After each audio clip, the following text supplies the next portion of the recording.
It's a joy and privilege to join my colleague from West Virginia, Senator Capito, on the floor today to talk about legislation that we'll be introducing tomorrow. It's about permitting, and I come to the floor to talk about ways to lower prices for American families and restore our country to energy dominance. And of course, the way to achieve this is by fixing our broken permitting process. There is a lot of work to be done. There is bipartisan support to do it. So she'll be introducing, along with me, our legislation tomorrow, and this legislation is going to streamline a very complicated permitting process. It's going to speed up American infrastructure, energy, as well as mining projects. Taken together, this legislation will address fatal flaws in today's federal permitting process. You know, the current system moves in very slow motion. Too often, as Senator Capito said, there is no motion at all.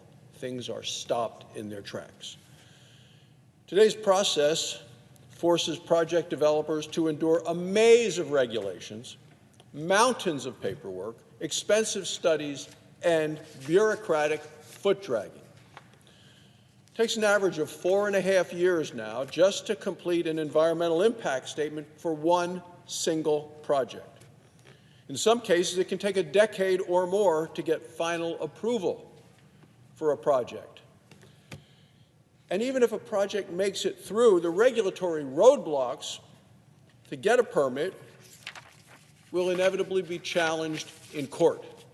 Project opponents are skilled at exploiting our broken permitting process to stop all progress. Litigation can drag on for years and cost millions and millions of dollars. In my home state of Wyoming, activists are suing to cancel hundreds of federal oil and gas permits. Now, these permits were issued after years of environmental reviews. They're frivolous, the lawsuits, but they're happening all across the country. The longer it takes to get a permit, the more a project costs. The more it costs, the more likely a developer will either pull the plug or just give up before even starting. The result of all of this is that energy prices go up. People feel the pain. Because when investments aren't made, jobs don't materialize, projects of national importance don't get built. And I'm talking about projects like oil and gas wells, pipelines, transmission lines, wind and solar farms, power plants, roads, tunnels, bridges, mines. To see what I mean, Madam President, take a look at this chart from The Economist. I call it cancel culture. It shows that for the past several years, more miles of interstate gas pipelines have been canceled than have been built. Let me repeat that. This shows past several years, more miles of interstate gas pipelines have been canceled than have been built. You know, we used to be able to build things in this country.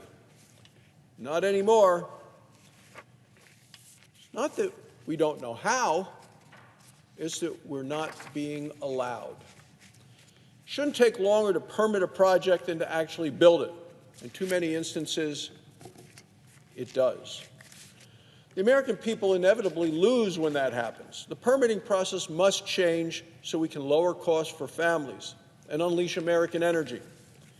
We can't keep today's broken process and expect to stay ahead of rivals like China. Taken together, the legislation that Senator Capito and I are introducing is going to streamline the permitting process while preserving environmental standards. This will put America back in the lead. Project developers need to expect a system that is predictable and delivers a timely answer. Our legislation will do that by sticking to 4 basic principles. First, real reform must benefit the entire country, not a narrow range of special interests. Our bills are technology and fuel neutral. By that we mean we don't put our thumb on the scale for politically favored technologies. This is going to help expedite projects from both conventional and alternative energy sources. Look, we need all the energy here in America. Second, our legislation includes enforceable timelines with specific time limits on environmental reviews. Third, we place time limits on legal challenges to prevent endless litigation intended solely to kill new energy projects. And finally, our legislation prevents the executive branch from hijacking the process to meet its own policy preferences. The energy bill that I'm going to introduce focuses on streamlining improvements to produce more American energy and more American mineral resources. It's going to lower costs for families. It's going to enhance America's energy security. It's going to reduce reliance on China, on Russia, and on other adversaries for energy as well as key minerals. A key aspect of my energy bill is to resume federal onshore and offshore oil and gas leases. Now, the Biden administration has tried from day one to block access to federal lands and waters, regardless of the law. We cannot allow any administration to deny, defy, and disregard the law. My bill also will speed up the production of critical minerals used in renewable and battery technologies. Our country is blessed with large mineral deposits, some in your home state, Madam President, my home state in Wyoming in particular. We have large reserves of coal, uranium, rare earths, and other minerals. Yet it often takes over 10 years in the United States to get a mining permit. Our competitors in China move much faster, as do our northern neighbors in Canada. Unlocking domestic mining means that we will no longer have to rely on China and Russia for critical minerals. Finally, my bill will ensure the affordability and reliability of our electric grid.